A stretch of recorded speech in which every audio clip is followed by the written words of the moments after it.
focus when I'm writing. I mean, everybody's got to think of what illustration works for them. You know, there's the pushing the grocery cart. You know, there's pushing a baby carriage or whatever. The latest one for me that has worked really well for me and my horse is I visualize that I'm playing like a clarinet. Okay? Because I never played clarinet. I played saxophone and piano. So it could be piano too. But if you think of somebody playing a clarinet, how are their arms? They're not rigid. They're not pulled back to them. They're not pushed out to them. They're right here. And what are their fingers doing? They're playing the keys, right? So their hands aren't rigid. They're not locked. And so, I mean, I try to ride my horse. I try to really, because what happens is my experience is our hands get little minds of their own. Next thing you know, like, if you really focus on playing the clarinet, next thing you know, your right hand goes like this. I mean, I was like, what are you doing? Get back over here, you know? My right hand drops. Yeah. So, but if you can kind of, and then if his mouth is the instrument, the reins are the keys, you know, just that kind of illustration has worked really well for me lately. Now, whether it's going to work for other people, you know, we did this with CG last week, and he was lovely. Part of it is I got to shut up and you've got to visualize, because it's not, you know, the more I talk, the less you can get your brain in there. But I mean, that's one of the things you kind of want, especially with a horse with any kind of contact issues. It's almost like you have to turn off your expectations contact-wise, because you're going to end up fidgeting too much. I tried really hard to run pretty neutral. Like I tried to run without any sort of negative emotions. Right. Now, and you're a very good personality for this horse. But I'm just saying, as far as the whole, how do I establish contact, it's got to be very much your arms are relaxed, your wrists are relaxed, and then you're just playing your instrument. And you don't react when, you just keep playing the instrument. His head comes up, you keep playing your little instrument. And the energy in your arm stays the same. Unless he takes you off a cliff, then you jam his chin back to his hip. You know what I mean? But that's the energy that I believe is what our goal is. It's so then anything that you've got to do is all core based as far as supporting him. If you need to do something with the right hand, it's still in that energy of your playing that instrument. Now that was all pretty good through there. Did that feel pretty good? Yeah. Right. But that's where I'm like, we have to, as much as like I hate teaching contact to young students in particular, because you don't want somebody to be focusing with their hands all the time. On the other hand, if you don't, when you're kind of a more advanced rider, if you don't focus on what your hands are doing, your hands do things that you don't want them to do, right? They get little, they start doing, they go down, they go up, they pull back. So focusing on the energy in your arms, the balance of your hands. Like even when his head comes up, you just keep playing your little instrument. Let's go the other way. And I'm having a hard time at this point, like necessarily bringing that into the canter work. But at least the trot, like I just feel like I'm just like, you melt down, you stretch to your spine, but your shoulders and your elbows and everything are relaxed. And his left leg is significantly much more awful than the right. Roughly significantly more often.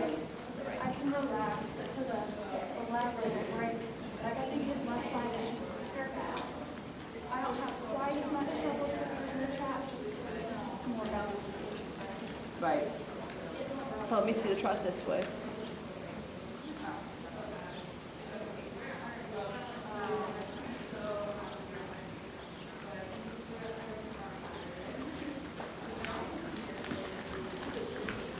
Now, one thing you'll have to watch with yourself is that you don't get locked in the net.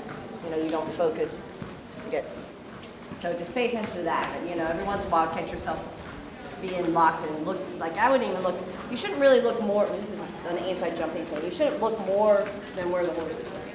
So you shouldn't be turned like this. You should be at the pole how the horse is at the pole. So just, you know what I'm saying? Like, don't turn your head so much if you're not bringing your shoulder with. Like, you kind of want to be like, if I had a neck brace on, Oh, yeah, I saw. if my shoulders turn left, my head would go with it, you know?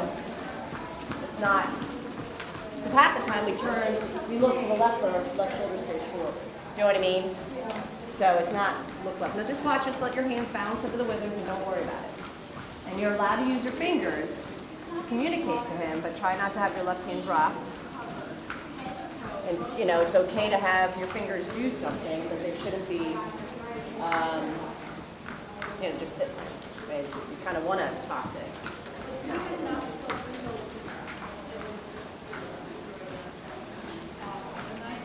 So this way he's a little just stuck all over, Yeah. right? And it used to be the better way, but. Yeah, they switch. That's normal. I mean, truly it's normal. Go ahead and put him on like on a 10-meter walk circle. You carrying a dressage? What are you carrying? Oh, you got one of those whips that doesn't have a thing on the top.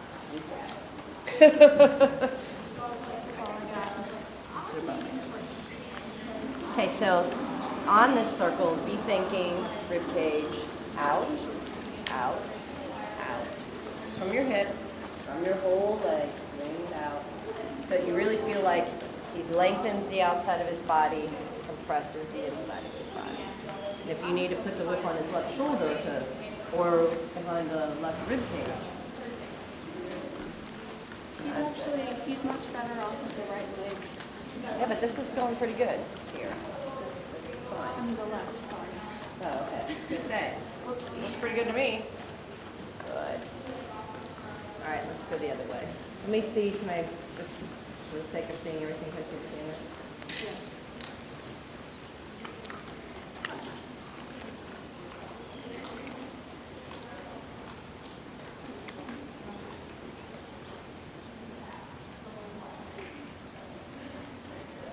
How's he been? How do you feel he is go these days? Like, do you feel like he's sucking back, or do you feel like he's willingly moving forward? At least half the time when I move forward, I have a little bit of trouble to the left. Okay. Tracking.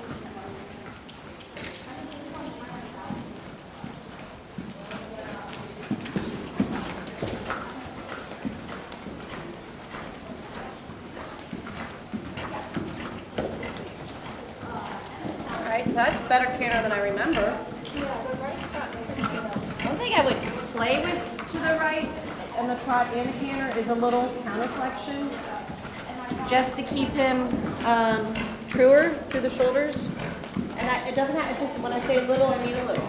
You know, so not a big deal, but just to have him a little straighter through there, you go, through the shoulders, okay? So he's not falling out through that left shoulder. I wish you'd let that out. Thank you. Yeah, yes, good boy.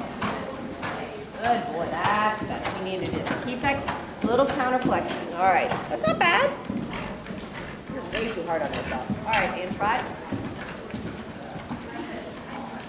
Keep the counter flexion just ever so slightly, without making a big deal out of it. Keeping the energy in your arms normally soft and relaxed. Good. All right, change direction. Let me see left leg canter.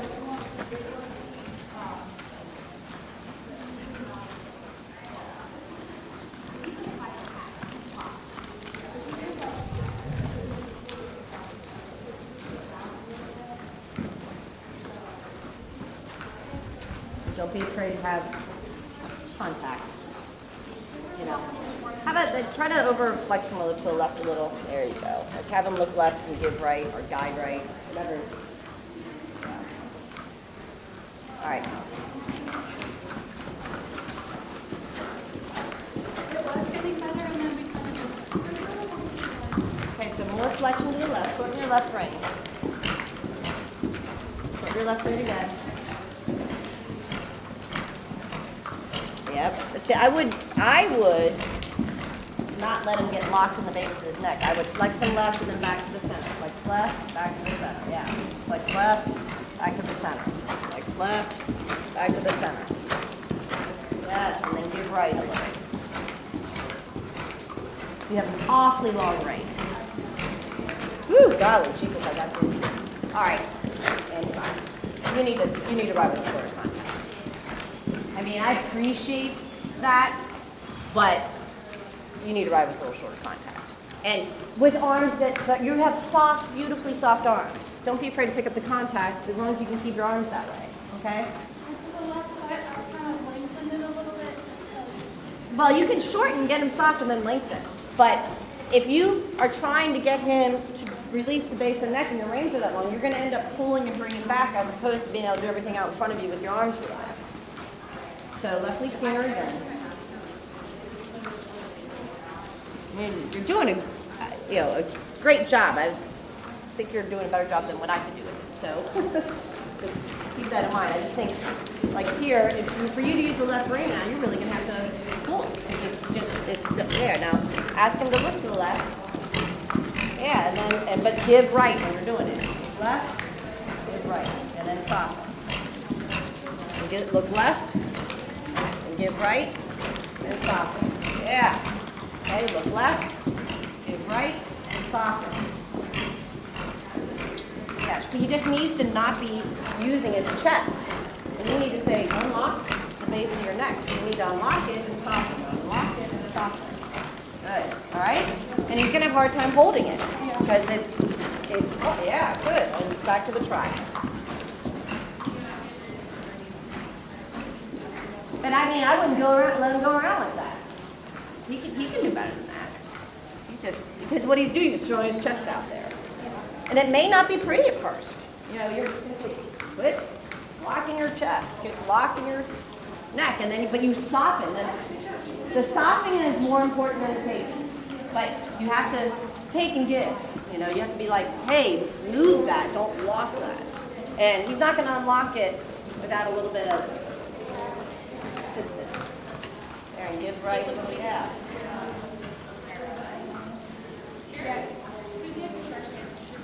I mean, he's really close to figuring this out. I do like this. I think this fit is probably a good idea, don't you? Good. Like when we've been jumping, I mean, even though we're not there, our flat work is still much better.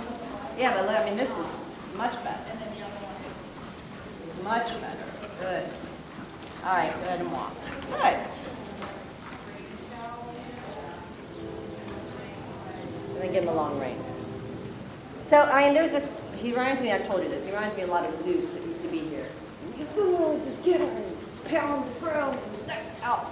I got on, I mean, and it wasn't pretty. I was like, move your neck, move your neck. And then he was like, oh. And then next thing you know, he was like, he's like, oh.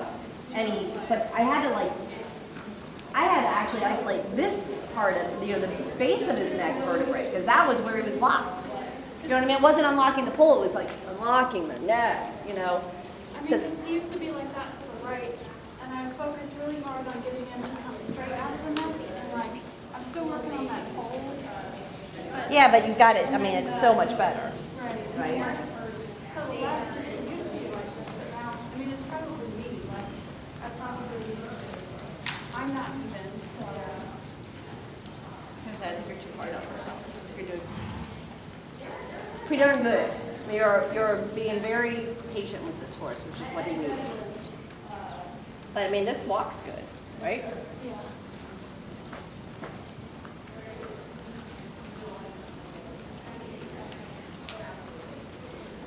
Yeah. Do you want me to get on him? Yeah. Let's go now before I